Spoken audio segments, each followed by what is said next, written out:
Hello, everybody. What up, what up, what up? My name is Tim Daniel. His name, that's okay. His name is Ben Brown, and welcome to tonight's fantastic edition of Late Night Reds, a Riverfront podcast brought to you by the wonderful people over at Blue Wire, where we, on Sunday nights, live with you people, discuss our beloved Cincinnati Redlegs. And Ben, we are recording right now while the Reds are a part of the spring showcase as their prospects are playing the Milwaukee Brewers. And to quote the Hall of Famer now, Dave Parker, the boys are bopping. Bottom of the third, they're up 8-2 on the Brew Crew. Nice. And here's what it looks like right now. Edwin Arroyo, 1-for-1 RBI single with a walk. We've got our guy, Hector Rodriguez, got a double. Nice. Sal Stewart, 2 RBI triple. Tyler Callahan's got a walk and a run scored. Alfredo Duno is 0-for-2 with a run scored. Carlos Jorge has a walk and a run scored. Yeah, they're doing their thing out there, man. So Heck yeah, of That's course, awesome. It's pretty fun to see. So I like that they did that this year. I think the spring showcase is a really cool thing. Yeah, absolutely. Yeah, just for people to kind of see what else is out there. But hey, man, it's a very important day in the world. It is, of course, 316 Day. So, Ben, legit serious question. Yes, sir. How did you celebrate 316 Day? Well, I What? I went into the what? To Costco. What? Got some cheeseburgers. What? And some onion rings. What? Yeah, it was. You took that a lot longer than I thought you were going to, and I was like, here for it. I was like, please bring in more on. Yeah. Yeah, dude. I mean, of course, as a wrestling aficionados and fans of the wrestling industry, of course, 316 Day is very important to us. Of course. And on top of that, he's a Mount Rushmore wrestler. I mean, the guy and interviewer. He's like an incredible podcaster. Yeah, he's an incredible podcaster. He's got an incredible Instagram that his cats are superstars. So I mean, he whatever he does, he's so entertaining at doing it, and it's really cool. When you start to put all that together between his way of entertaining and the way he does things is pretty cool. So shout out to 316 Day, Austin 316, of course, the icon from WWE. Absolutely. So, chat, if you're here to hear us talk to Cincinnati Reds tonight, I said, give me a hell yeah. I had to do it. Oh, absolutely. I had to do absolutely. it. It's only right. Yeah, for sure. So, Kerry S., where did UK end up in the NCAA? Losing to Xavier in the second round. That's what's going to happen. They're the 3 seed over there. I'm kidding. I'm very much kidding. But dude, I looked at before we get into Reds chat. I looked into first 4 tickets for Wednesday. It was like before the games were announced, it was like $50 to go up to UD Arena. It's like $112 for both. Yeah. It's like, yeah, I know UD still has some hate for Xavier, and I get it, but like, we don't gotta go that crazy. Well, here's the thing I hate about it is that the first 4 games I figure are for the fans, right? Like, yeah, those are the games you want fans to get bought in, invested, people that live close to there. You got schools that are close to there. You want the fans to have a great experience. Why not make it something that's reasonable so that the average fan who can't go to San Antonio or Denver or something can go to their local, to Dayton and see really good games for a decent price? Why would you jack the price up on this? That's insane. Yeah. That was cool. Carolina's going to be there. That was nice. I mean, it's a cool experience. I did that. Me and Isaac actually went a few years back, and it was a lot of fun. Like it was reasonably priced. We had a good time. It was good games. You know what I mean? And it made it you feel like you're a part of the tournament. Like it was the kickoff to March Madness, and for them to make it 100 and whatever it is a ticket is just insane. Yeah, it is. I agree. All right, so let's get to some Reds chat, and we've got some things today, man. There's some things thrown our way that we just got to chat about, Absolutely. and of course, we can't just have the last 2 weeks of spring training without bad news. Mhm. Tyler Stephenson lands on the IL to start the sounds like to start the season. The way that Francona mentioned it was that when he was asked if he's going to be ready for opening day, he said that sounds unlikely. Yeah. So that sucks because we were to the moon excited about Tyler Stephenson this year, and I still am. Yeah. But this I team hate is I hate oblique injuries though. yeah. And why do they happen all the time in baseball? Yeah, I just don't like them because it's. I mean, your core is everything you do between throwing and hitting and everything else. And when you're messing with the obliques, like you just don't know. Yeah. So I guess the way that it sounds like it's a 10-day, but in baseball, no one's ever just on the IL for 10 days. It's always Correct. like 75 years. Mhm. So I guess we'll see him when we see him. But they got lucky because Jose Trevino also gets hurt in a spring training game, and it's like, oh Yeah. no. And then it's like everything comes out like he's okay. It's like, oh, thank God. Yeah, thank goodness, man. Oh yeah. my gosh. Yeah, Yeah. that's the that was where you're happy you signed a guy like Trevino, and then all of a sudden like he does something in a game, and you're literally holding your breath because you're like, this could be really bad really quickly. So I'm glad he's all right. Yeah. I like Austin Wins, but I don't like Austin Wins opening day starting catcher Mm-hmm. for the Cincinnati Reds very much. No. So thank God we don't have to go through that. Yeah, Josh, I agree. Hopefully this is not a 60-day. I hope it's just like get the treatment, get back there. We'll see you at the first road trip of the year. Yeah. That's the hope there.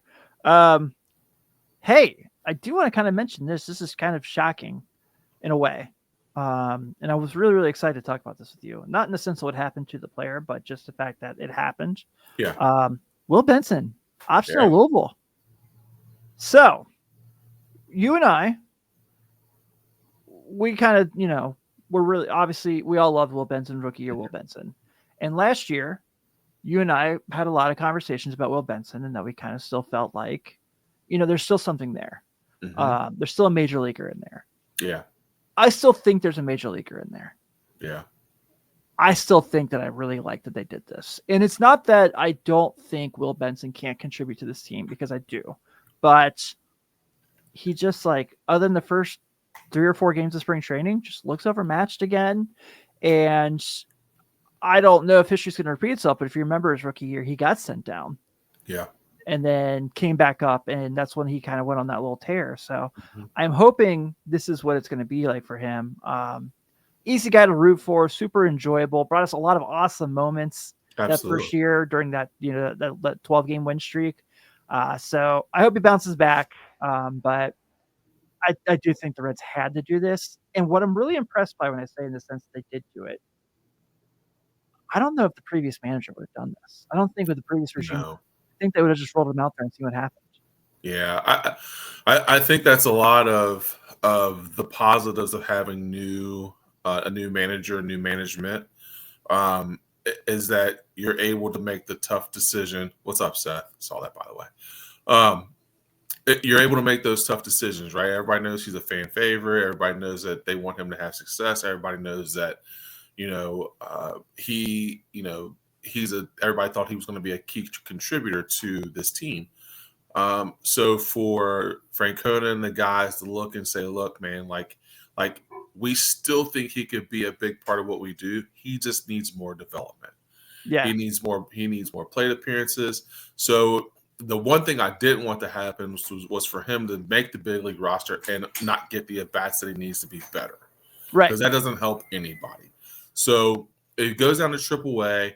He gets the at-bats he needs. And like you said, if he gets to the bats he needs and figures it out and gets on a tear like he did back in 23, then we'll all be happy. But those are the tough decisions that you pay a Terry Francona to make, right? Like you got to see a guy and be like, hey, man, I see the potential in you, but I also need to see that work translate to this next level. So I think I saw something where he was like 2 for 25 or 4 for 25. And so like, you know what I mean? Like it's just not translating yet. So you hope that when he goes down to AAA, he can make those adjustments, the things that people work on down there, and he can come back up and be a better player, a better person, and take those things and build on those. So I'm very impressed of one of the many things that Terry Franklin and this crew have done, but I'm very impressed that they've been able to make tough decisions. Sending Will Benson down because there could be a lot of friction with that because he's been a starter. He's been a guy that's played. Yeah, he's literally been the leadoff hitter on opening day before. Yes, so I mean, to be able to do that, and I think it's good for Will Benson too, right? I mean, like he understands that he needs that growth and development to be able to play on this team. Like we said last week, this team is going to be competitive. This lineup is going to be competitive. So if you're not doing the things to stay in this lineup, why not go get somewhere where you can get the at-bat you need in order to make yourself better and be a contributor to this lineup? Yeah, I think you hit the nail on the head. I really do. I still believe in him. I think that this is going to be good for him. Mm-hmm. I think it's just to, get his confidence back again, man, because we've all seen it. He's an athlete, man. Like he's, and like when that swing is humming, it's humming. So hope the best. Hope he can bounce back, man. Obviously tonight is our last position preview before the season starts. We're doing our outfield preview. We ran out of time because I miscalculated, so we're going to just do all three positions tonight. And next week we're going to do a big fun season season episode. So yeah. And Pat brings up a great point here. Todd Frazier never really broke out until about 25 or 26. Yeah. I mean, that's 100% true. Baseball is just so hard to count these guys. Like, I mean, different situation, obviously, but this guy they just traded the Yankees for Trevino, the pitcher. It took him forever to get to the big leagues. Yeah, absolutely. How am I brain farting on this? He was literally on the team last year. We talked about him all the time. So it's going to be all right, man. I think it's going to be all right. But yeah, God, what's his name? Oh my God. Really? I'm blanking.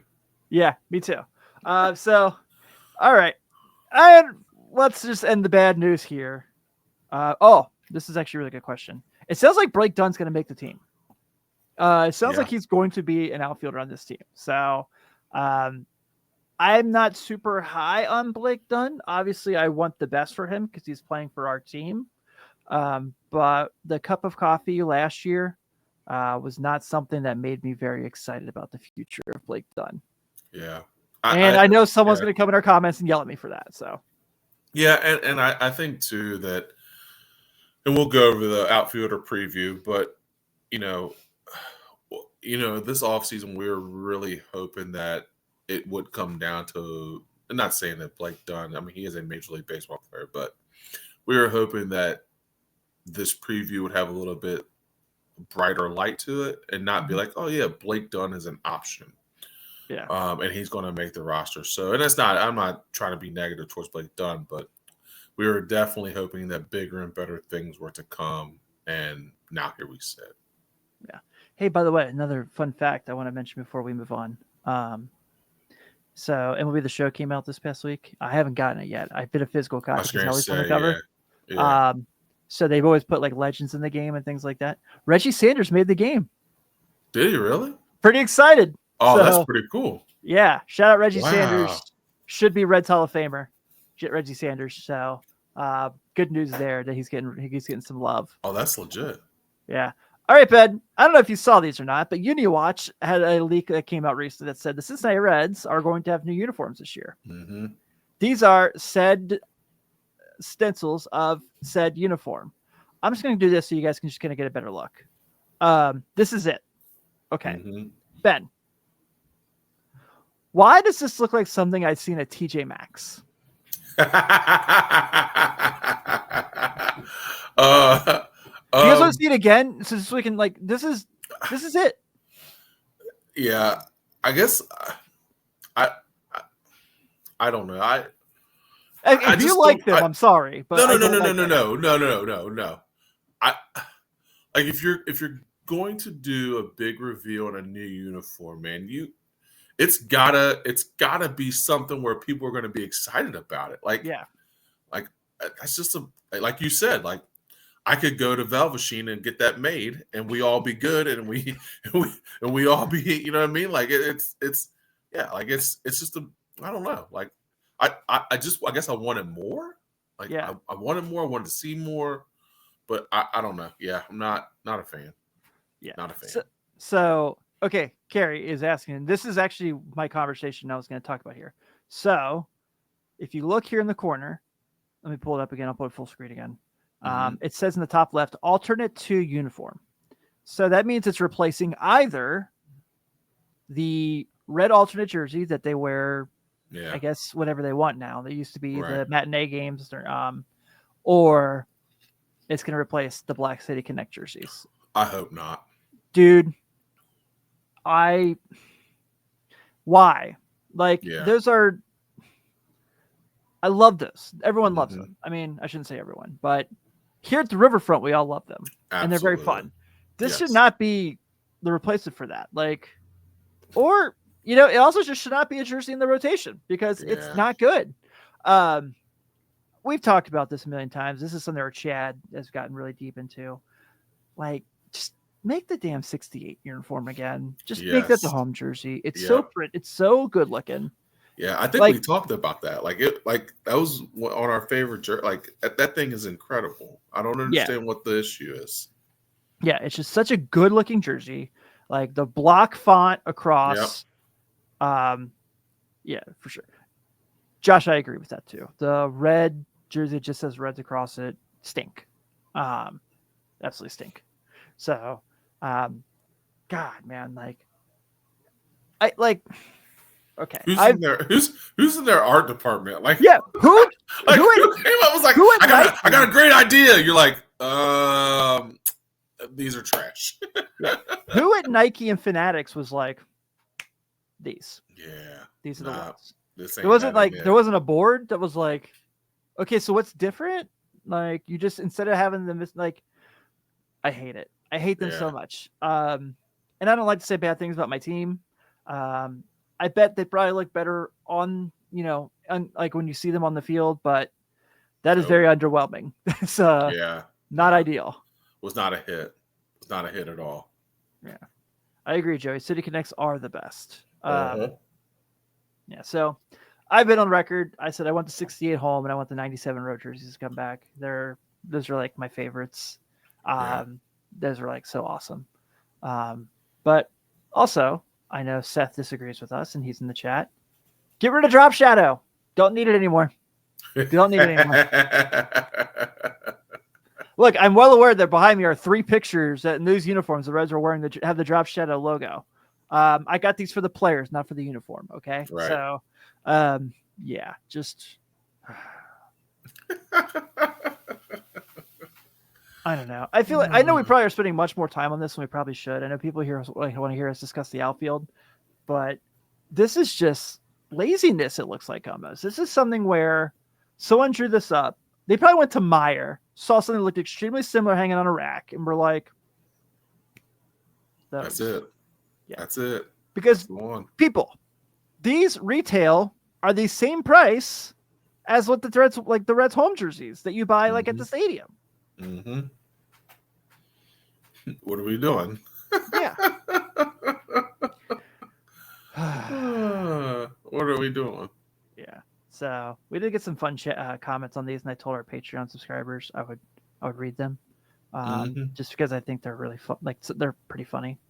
Let me find it real quick. So, we've got Branch. They look like super cheap Legion ball jerseys we had in the late 80s, early 90s. White with black piping for home games, gray with black piping for away games. 100%. Yes. Dwight Kelly, our good friend DK. Weak, lazy. Dear Reds design team, this isn't difficult. And drop the Drop Shadow. Good friend Skylar Webker hanging out in the chat tonight. I'd love them if they were the old school pullover jerseys, but as a button down, meh. I'd even take them as a vest jersey, but these are lame as a standard jersey. And then, of course, our good friend Joey Goditza also says, I wish the Reds would just bust a jersey with Mr. Red like was the main feature. Keep him sophisticated but modern and badass too. maybe more black to go along in the scheme. I'd be up for that. I would definitely be up for that. Yeah. All right, so that's all for uniform talk, guys. We won't go too much farther. I hate them. You kind of got the point of that, obviously. So let's get to talking about our good friends and the outfield. And we are actually talking about the band tonight, guys. We're not talking about the Cincinnati Reds. So is it are you more a say it isn't so or your love fan of the outfield, Ben? Gosh. Remember last year I actually sang the song when we did this? Yeah. I won't do that for you guys tonight. Probably say it isn't so. Say it isn't so slaps. Yeah. Say it isn't so will always go. Yeah. Say it Buddy, isn't so. I'm going to say this thing about before I'm just goofing around now. So whatever. Season's almost here. Here's my outfield take. Really good band. Really fun to listen to like in the car. Mm-hmm. They're a greatest hits band. They're like, you don't need to buy the albums. Yeah. Just get the greatest hits together and you're fine. Like they are that band. Yeah. Yep. No, I would definitely agree with that. What up, Sid? How are you? Sid, I saw Sid at church today. Sid came out down to old UPC to hang out. So okay, cool. Yeah, it was really cool. I was really happy to see her. All right, so we're going to go through some burning questions on the outfield tonight. Actually, the baseball team, the guys that are going to be lining up in left, center, and right for the Reds.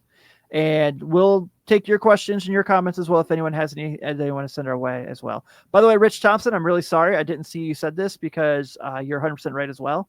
Underwhelming unis just hope they come out in the 80s athletic cut to challenge the players to be fit. That's pretty awesome. I will take that. All right, man. So, big picture is, Ben. Yes, sir. The outfield stinks. Does not look very good on paper. And that's putting it nicely. It is very scary. Now, Pat, do you mean the outfield, the band, or the Reds outfield? Because that's a very important theme of tonight's episode. Okay, I shouldn't say stinks. That's probably not fair. But the laziness in not attacking, improving it, is showing very vividly. How's that for instead of saying stinks? No, I prefer stinks. I mean, okay. Yeah, I'm living in stinks right now. Yeah, I'm living in stinks for sure. Yeah. So I'm trying to figure out how I would politely put this. I think Austin Hayes will be a nice player for the Cincinnati Reds, but they should have done more. Yeah. And I am not ever going to get into Austin Hayes the person while we cover him while he's on this team because he has really disappointed me with some of his social media posts in the past. And that's that. Yeah. We'll leave it there. But I am very, very disheartened by the inability to think. But as a baseball player, he has looked very good in spring training. Yeah. And so that starts us off there. Can Austin Hayes provide the needed power for this outfield? And what I mean by needed power is I know Jake Fraley against righties has got some pop. Mm-hmm. That's it. That's really it. Right. Austin Hayes is a guy who has been an all-star. I mean, the Reds brought him here to hit homers. He has the upside, especially in this ballpark, to drop about 30. I think it's very possible. But is that going to be enough? Is he alone? I mean, is his offense going to be enough for this team to get to where we think they're going to be? I think the fortunate thing about the lineup that he's going to be in is that I'm hoping that he's able to see pitches due to the fact that the other people in his lineup probably won't see pitches. So as I mean like that, as the season goes on, less people are going to challenge LA De La Cruz because he's going to be very good. Correct. Less people are going to challenge Matt McClain because he's going to be very good. Hopefully Tyler Stephenson comes back to form where he was, and it'll people will struggle to pitch to Tyler Stephenson. So what I hope is that you have enough bats in your lineup where you can't avoid them all. And then Austin Hayes starts to get pitches and see pitches and be able to sit on balls and drive baseballs and do the things that he's able to do. For sure. So I'm hoping that that's the case. that he's able to go out there and play to his all-star form, especially as far as with his power and being able to drive the baseball, and playing in Great American Ballpark, which will help a ton. So I do think that the lineup is strong enough to be able to help him build his batter's foray of being able to do different things and be able to hit the ball. So I don't know if it'll be enough because I just don't see enough pop out of the other outfielders. But Correct. I do think that he will be able to provide some pop. Yeah, I think he'll be really good in that ballpark, obviously. And Yeah. I do think he's going to be a really nice fit with CES, with McLean, with Ellie, obviously. And like you said, when Stevens gets back, I think he's probably your 4-hole guy. You start to, seeing how things kind of go throughout the season. But I think, the start of the year, I think he's the guy that's in the 4th hole on the lineup. But yeah, I think about 27 home runs is like the minimum. Yeah. For him. I feel pretty high on what he could do in the stadium. Yeah. And, I don't necessarily worry about how good of a fielder he's going to be if he's going to hit homers. I can live with he misses a fly ball in the sun. Yeah. By the way, did you see that clip of Jose Altuve playing left field in spring training yesterday where he I did. I missed it. Oh my God. I missed it. I love Jose Altuve as a player. Yeah. That is not going to be good for him. Hold on. So they have him projected to play left field? Buddy, he is playing left field in spring training. Oh my gosh. From second base? He was second baseman, right? Yeah, he's like 5'6". Oh my gosh. Yeah. Dude, that's a tough transition, man. Yeah. That's tough. That's really tough. It is, for sure. Hey, Boss Man's in the chat tonight. What? Oh, what's going on? There it is. We're just talking about you. All good things, all good things. Joey Gadid said, when Sear comes back on the field, back to on-field activity, think he mainly plays outfield with Lux on board, likely, I'd imagine. I don't know. Probably. But my honest opinion is I still think he's the best fit for first base for this team. I think he's the best athlete of the guys you could have played first base. Yeah. And I was not in love with what we saw from him in left field last year by any means. Yeah. Yeah, I think he's a really good athlete, but I think he's a really good athlete as an infielder. I just don't think outfield is his thing. So as far as being able to play, like I said, I think he'll play the most at first base is probably better fit for him because he's a really athletic first baseman. He's a so athlete in the outfield. Yeah, and Kerry's right. CES is playing really good for defense in spring training at first base right now, and I'm really happy to see it. Okay, speaking of CES, real quick before we get to our next topic, I'm going to give some betting advice here for you people because I'm not really good at it, but I feel like this is easy money. On FanDuel right now, Christian Encarnacion Strand's win over under for home runs this year is only 13.5. Is it really? Only 13.5. Oh yeah, I'm going there as soon as we get off here. Like that'll be the first thing I do. Yeah, that's insane. Yeah, I couldn't believe it when I saw it. Someone sent it to me on Blue Sky, and I had to go see it for myself to believe it. And I was like, oh my God. Wow. Yeah. So hey, if you guys want to go make some easy money, man, do it now before the odds get worse. Yeah. So, it's like, hold on, give me just a second. Give me a second. Let me figure this out real quick. Get that on the docket immediately. Yeah, absolutely. All right, so let's talk about our good buddy Terry Lee. And these questions that we have come up, obviously we're going to answer anything that comes in the chat. This is me kind of thinking about how important these are for the season. Mm-hmm. And this is something that's extremely important for the season. TJ Friedl. Yeah. Yes. 2023 was awesome, right? Like you could hit him anywhere in the order. He hit lefties. He hit righties. He was fantastic.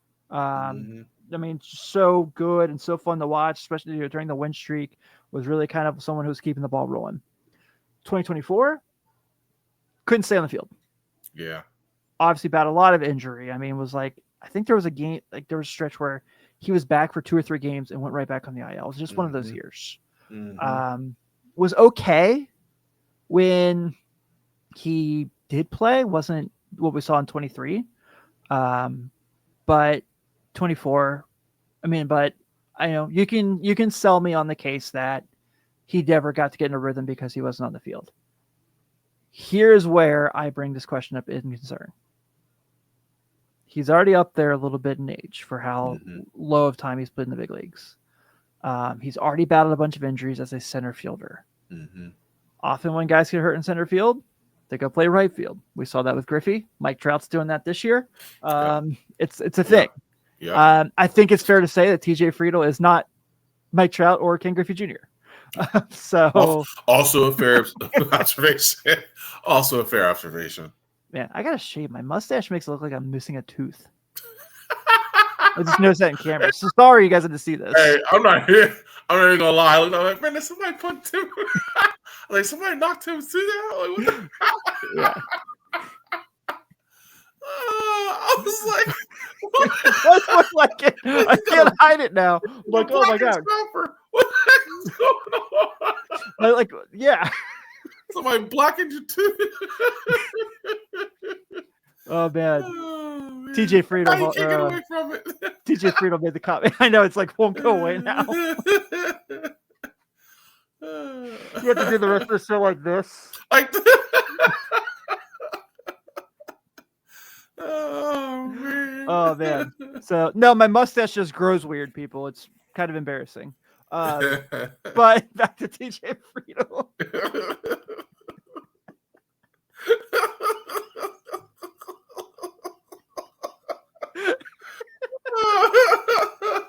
Damn, I'm like trying to hide it, and now I can't. I gotta like do this.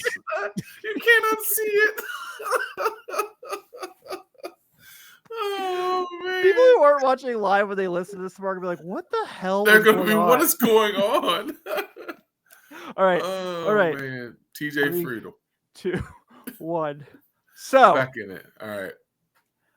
I'm not very optimistic he's going to find his 2023 self again. I hope I'm wrong, because if he does, like Chad says here, then this team probably wins Essential by 3 or 4 games. I think that his defense will still be excellent. You saw when Stuart Fairchild had to play center field last year compared to him when he had to find the cutoff guy. It was very different. But I just, I don't know, man. I'm really scared that 2023 was an outlier more than that's who he is.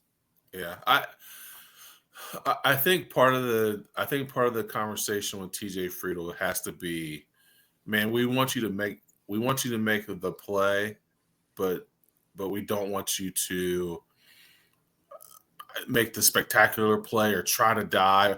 There's got to be an emphasis on him staying healthy, right? Like you already didn't make enough moves in the outfield. You can't lose a guy like Friedl on multiple stretches of the IL.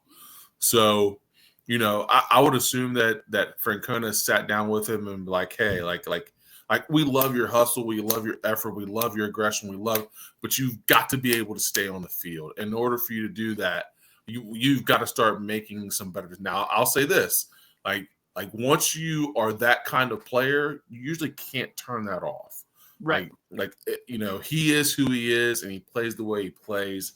But I would hope that there have been conversations like, man, we want you to play and we want you to be our everyday center fielder. Like you are that important to our defense. Batting wise, I don't think he'll ever be back to where he was, but you never know. I mean, he could get lightning in a bottle and do some things that he was able to do in 23, but his main thing is defensively. Like we've got to keep him on the field defensively in order for us to have success. I agree with you. I think that if, McLean and CES do what we think they can do, I really believe that you're not going to need as much from him. Now, if you do get that from him, awesome. This team looks very different. I'm looking right now. So last year he played 50 less games than he played in 23. Now he had 8 triples in 23. He had 1 last year. Again, 50 less games. Right. He had 5 less homers, had 18 less stolen bases. So, Yeah. and his OPS was 119 points, 129 points lower between years. Gosh dang. Yeah. But like you said, 50 less games, man, that's a lot. That's a That is a lot of lot. baseball. Yeah, he could have very well just not found his rhythm. Yeah, that's 150 at bats at least. I mean, if you take 3 at bats per game, that's 150 at bats. I mean, that's a lot of at bats to miss and not be able to find a rhythm. And no matter what anybody says, they can when people come back from injury, they never come back the same way, because you're always thinking about the injury, or you're always thinking about, possibility of hurting yourself again, or the way I swing, or I got to adjust this for this. And, I mean, ask Tyler Stephenson. It took him a whole year to come back from a shoulder because he just wasn't swinging the same and he wasn't comfortable. So, when you have those things, there's a lot of things that you got to, when you're a baseball player and you've got baseball is a rhythm game. And if you miss 150 at bats, there's no way you can find a rhythm. Yeah, I agree. So we're getting. I'll get to I've seen all the questions. I make sure I highlight them, and we'll get to them before we get out of here. But I like this comment from Carrie. When TJ is on, he is Mr. Chaos, and that's perfect way to describe it, because he is super fun when he is getting rolling. And I get really excited about him. But also, I feel like he fits the brand of the Cincinnati Reds really well, as far as like the McLean and Ellie kind of players. Like, he's not to that talent level by any means, right? But kind of that, nose down, really really wants to make things happen. The base path, busts his ass. I said this before and it offended some people, and this wasn't a shot at either either the two guys, but like, I've called him a good Ryan Friel, and like, Ryan Friel was good, don't get me wrong, but like, TJ is better. Just better. Yeah. So, God rest his soul, but and I know he's a Reds fan favorite, and I think so, but yeah, we'll kind of see how that goes here. So after TJ Friedel, we get to right field, which is also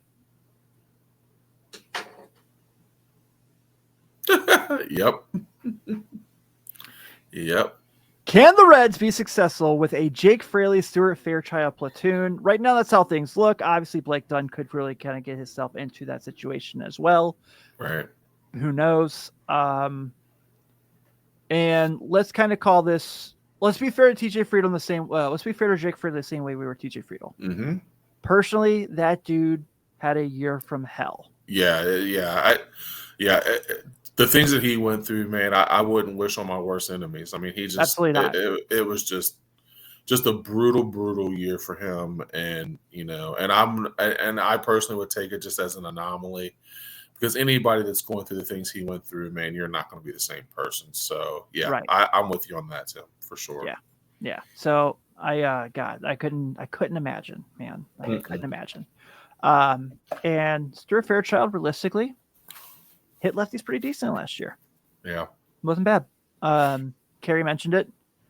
Had an ability to make exciting plays at the wall in the outfield.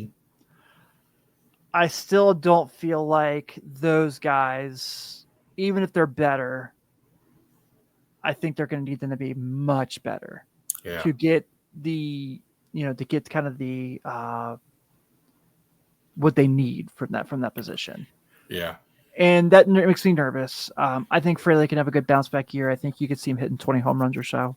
I think Fairchild's a good enough fielder, not thrower, fielder, as we mentioned earlier. And, he's a guy you can also play in multiple positions, which is nice to have. But he's a 4A player, and there's nothing wrong with that.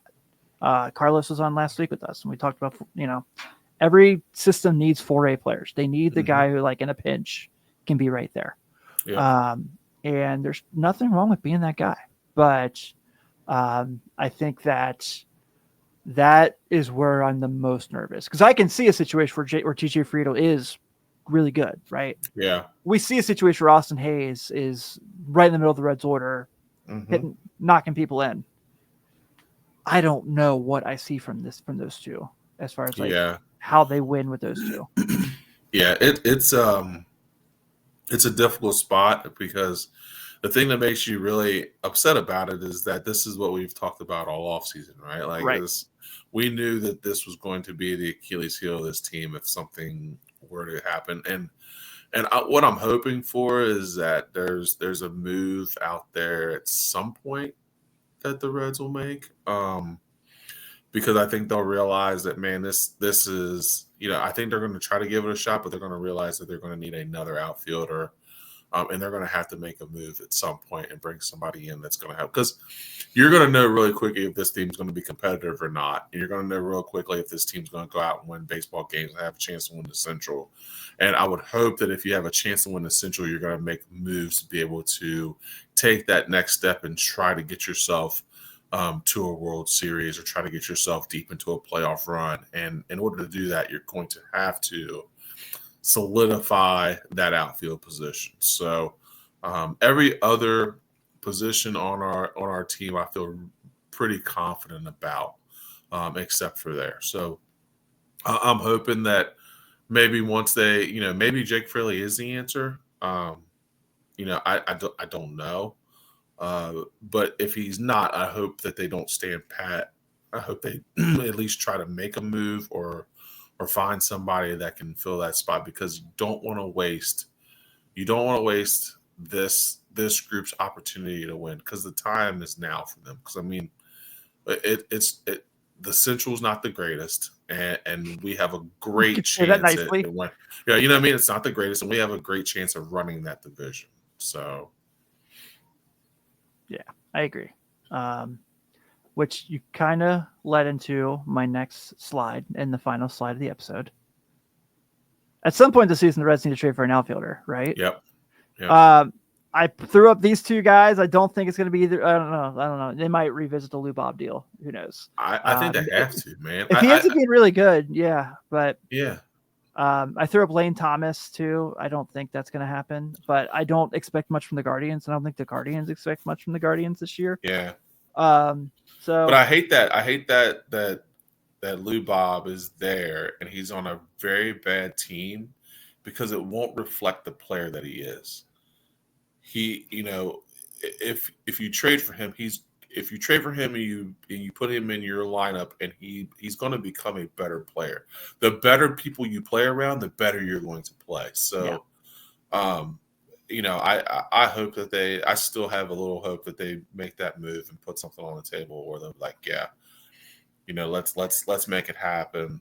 I'm not saying he's the answer and the end all be all, but gosh, it would be nice. It would be nice. So. I mean, if you're not going to get Lou Bob and you're worried about his injury history, how about Mike Trout? His team stinks. Yeah. His team's terrible. Yeah, he plays right field now. Could you imagine them going to get Mike Trout? No, because it would never happen. Yeah. This is a team that's mad they gave Joey Votto $225 million. I know. $25 million in current day and age is like, yeah, like a Happy Meal. Yeah, it's not much. Yeah. So, man, I think that if they are in the race and they're competitive and they're what we think they can be, and they're smart, is the big thing. If they're smart, then they'll go get an outfielder at some point. Yeah. Will it be Lou Bob? Will it be Lane Thomas? I don't know. Maybe. Will it be what's the other guy from Anaheim I really liked last year that I was talking about a lot? Joey used to talk about him all the time. I can't freaking think of his name now. Anyway, that guy. So we'll see what's going on. But it's going to be really interesting. So yeah, Rich right here. Rich Thompson, my best friend is a White Sox fan. He wants Lou Bob play well to his max value at the trade deadline. I think a lot of people do. Yeah. Yeah. John says, couple of concerns. Reds offense looks generally weak and very much like 2024. Sam Maul not looking good at all, but no one's really saying it. Okay. I'm actually glad you brought this up because yes, Taylor Ward. Thank you, Sydney. I appreciate that you were here for that. Taylor Ward. Maybe Taylor Ward's the guy they go get. I would love that too. I was going to ask you this. I forgot to put it as a slide. Do I need to just go ahead and take my L about Alexis Diaz? Do I just need to go ahead and say like, it ain't happening and I was wrong? Because he does not look good. I mean, that might be a L you just have to eat. I mean, he does not look great. Nope. Graham He does Ashcraft not hasn't look great. either. No, Nothing. yeah. No. Brady Singer, humming. Yes, humming. Yeah, he No looks pun really intended good. on that, guys. No pun intended. Yeah. No, he looks really good. He had another good outing today. He looked good. Yeah, he did. Yeah, Sam Mole also. Yeah, Really frightened about that. Yeah, he's looking brutal. Good thing is we have a couple other lefty relievers that could fill the spot, but you know what I mean, man. Pressure either makes diamonds or cracks coal. You know what I mean. So either you're going to step up or there'll be another guy there to replace. So hopefully Sam Mole figures it out. Because I really did like Sam Mole. Sam Mole did an amazing job, when he was healthy last year. So hell of a trade bargain. Yeah, absolutely. So So you said pressure, and the song from Encanto got popped in my head immediately. Because Iris has been really into Encanto of late. So really, oh my God, loves it. So yeah. So I'm sitting there pressure like a drip, drip, drip. No. Yeah, Encanto. Yeah, that was a favorite for sure. It hits. It's pretty good. Yes, it does. All right, so we got 6 questions that we need to get to. Okay. And they're good questions. So Sydney, Dunn versus Fairchild versus Hurtubise. Who you want as outfielders of the bench? I think Fairchild's going to happen. I just think that his major league history is going to give him the benefit. Yeah. As far as between Dunn and Hurtubise, if they carry 5, which I would guess they'll carry 5, especially with being down on with Stephenson being down. There's a roster spot you're going to have there, and then Spencer Steer's also going to be down, so that's a roster spot as well there. So if I had to pick one or the other, I'd probably pick Blake Dunn for the sake of he's had a really nice spring. Yeah, I would agree with that. Blake Dunn's played really well in the spring, and Stuart Fairchild, he's been a guy that has played on the major league level and has that experience. So yeah, I would agree with both of those. Yeah, for sure. Rich Thompson, if TJ goes down, does Matt McClain move to center field? I hope not. I think Matt McClain should just be their second baseman. Just call it a day. That's who he is. Roll with it. No. Yeah, I think they have enough guys there. If Matt McClain or not Matt McClain, if TJ goes down, they have enough guys there. I think they can fill the spot. They can move guys around. And you still got a Will Benson sitting in the minors, so that's right.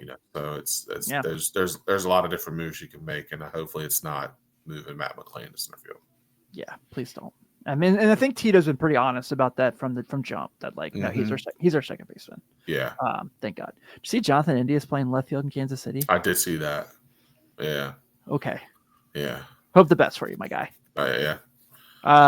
Gary, if TJ is out with Blake Dunn fill in, he would be an option, but I would imagine Stuart Fairchild would be the most consistent center fielder. Yeah. Yeah. How about we just don't have TJ? We've got 2 of them now. So how about we just don't have any more TJ goes down conversations, guys? Yeah, let's keep TJ in the lineup. How about that? Yeah. Yeah. So Carrie, could the Reds trade before the deadline? What's the rule on that? Well, the rule is that you can, but I don't know if the Reds front office is aware of that. You can even make a trade at the trade deadline. Yes, you can. So sometimes you can do that. They did do that last year, obviously, in the Frankie Montas trade. Yep. Which I guess neither of those guys are on the team they were traded to anymore.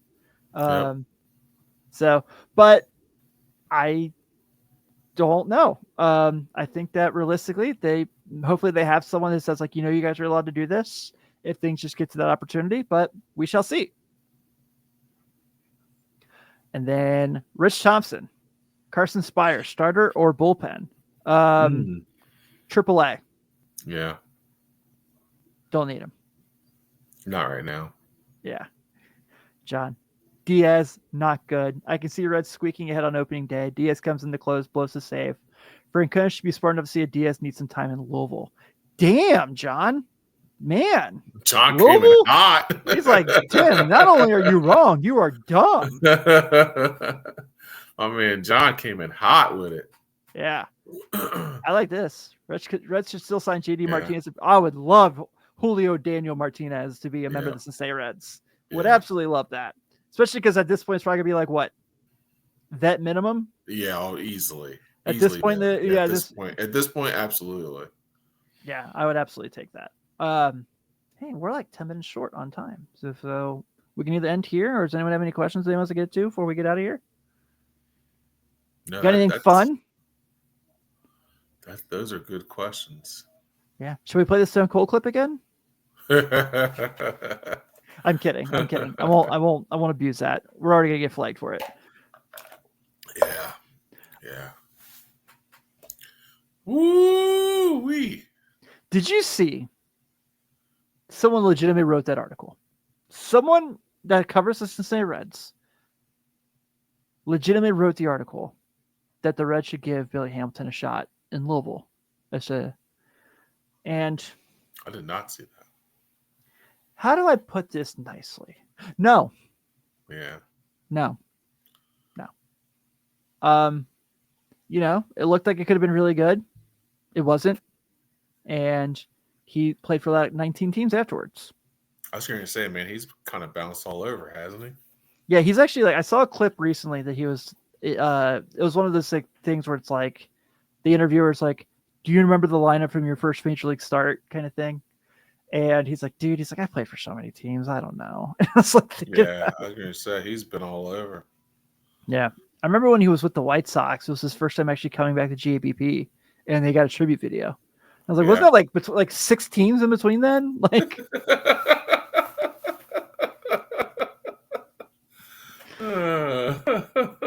yeah, that's true. City Xavier in the first 4, they made the tournament, so we shall see. I don't know, but yeah, man. T. Higgins and Jamar Chase. Apparently, the deal is done. Haven't heard any details. So, yeah, somebody said something about 5 years, and I don't know. It was a ridiculous number for Jamar Chase. It was like 41. It was only like 41.5 a year or something like that. That's something just dumb. Still think that's a bargain. Yeah, Jamar Chase is a freak. I mean, I mean, he's if you're going to pay somebody, he's definitely well worth it. And I was going to say, I don't know how NFL markets work or how that all that stuff does, but I would assume that they're going to be smart enough to be able to sign those dudes and be able to get some defensive help as well. They'll figure it all out. Those guys are professional. I did see this. Did you see this? Matt McClain's like switched agents. He's not with Scott Boras anymore. Oh, he's not? No. Oh, wow. I wonder what happened. I don't know, but that might be a good thing for the Reds. Yeah. Fifth starter. Oh, man. So we're going with the assumption it's Hunter, Lodolo, Martinez, and Singer. Mm-hmm.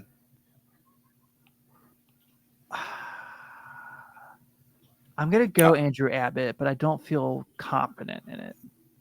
I was going to go Rhett Lauder. Yes. That's the correct answer. It should be the correct answer. Yeah, Forever.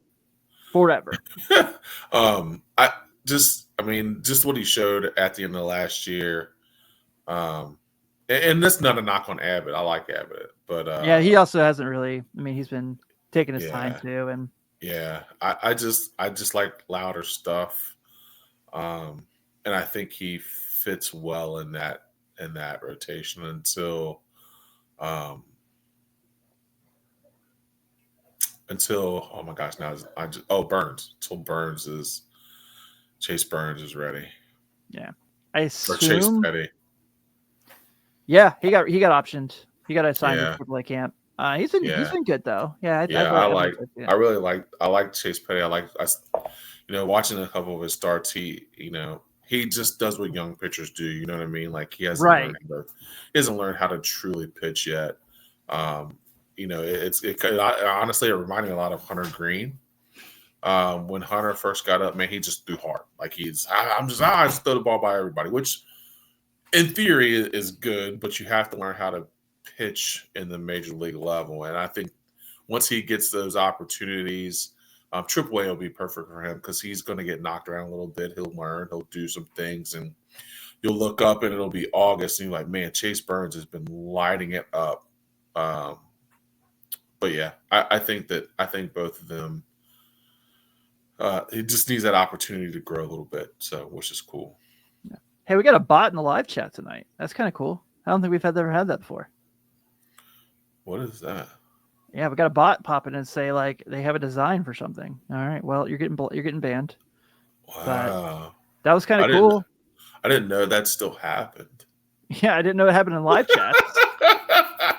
I did not know that was still a thing. Yeah, I know. I'm so old. I was Me like, too. what the- Me too.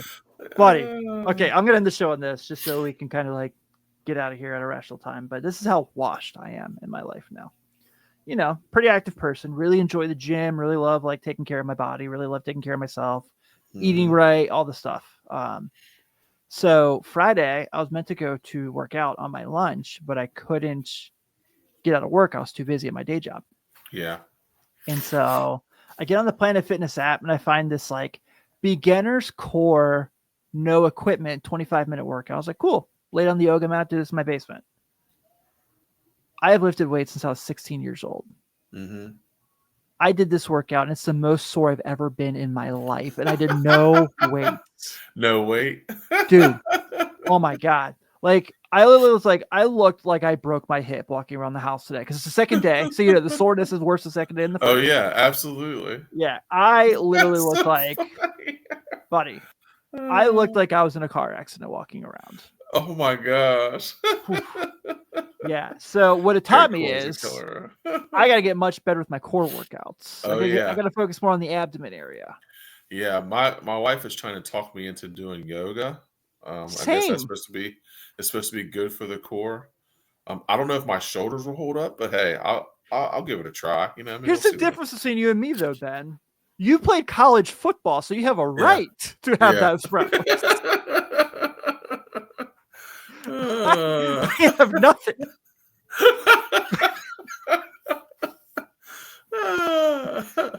Yeah, you at least like have like 25 years of football in your life. Like I've got, I trained to be a pro wrestler for a year. That's all I got. That's all I got. Yeah, did some jujitsu in the day. There you go. If I did jujitsu, I'd have better core. I don't. Yeah. But Funny. hopefully that ends the show with everyone getting a good laugh. We're gonna go ahead and wrap up tonight's edition of Late Night Reds. Next week, our final episode before opening day. Man, crazy. Isn't that wild? Finally here. Yeah, I'm so excited. We're here. We've been doing this all off season to get to this day. So we cannot wait. But next week, we're going to just enjoy it. Everyone come out, pop a cold one. Ben, I don't even think you've ever had a cold one on the show. So maybe next week you break the streak. Maybe I may break the streak. Yeah, I think you should. Not that I should ever tell you if you should drink alcohol. I don't suggest it, but if you wanted to, I would not object. Yeah. If you just want to have a good time, celebrate, a long off season. Oh man. Exactly. Yeah. But thank you guys as always for a really fun, lively chat. It's always a great time. Shout out to the bot who came to hang out with us. Yeah. Thanks for making fun of my weirdly growing mustache with me. It's random as hell. And learning that I am not good at crutches. So there you go. On behalf of Ben Brown, this is Tim Daniel. See you all next week. Can't frickin' wait.